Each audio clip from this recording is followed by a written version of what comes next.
So we are going to implement a Raycasting engine, right? But before we start implementing, I just want us to be aware of some of the limitations of our implementation, or some of the constraints that we have to play around with. So we're going to start from this 2D representation of the world, where we have a map, we have a player moving around, we have the walls, we see these grid elements there. And from that, I'm going to start casting the rays, getting the distance of those rays, and that is going to help us create this column by column fake 3D projection that we can see right here. That is the goal of our implementation, right? But for this implementation right here, a couple of details. Our walls, they will always be perpendicular with the floor. And when I say perpendicular, it means that they will form an angle of 90 degrees with the walls and the floor, right? So that is going to be a reality for our Raycaster.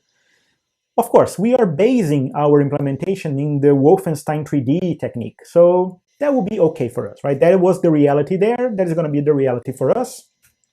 Our floor will always be flat. So that is another constraint that we have to be aware.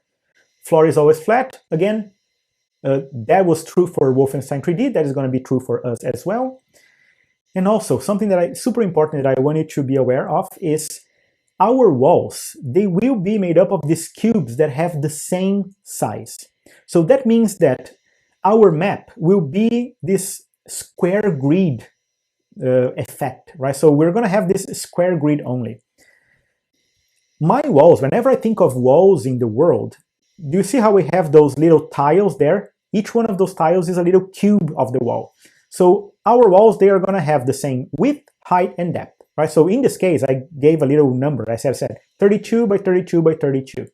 It doesn't have to be 32, right? It could be 64 by 64 by 64 or 17 by 17 by 17. It really doesn't matter the number that you pick, right? As long as you understand that the map that we're going to implement in our Raycaster, our map will have these cells, and each one of the cells is going to be a square. Right, so we are going to have this scene where we have this square grid map, right? The representation of our world is made up of this square grid. So just be aware that this is one of the limitations that we have. Again, that was a reality for the Wolfenstein 3D. That is going to be a reality for our implementation as well. So that is what we're trying to achieve.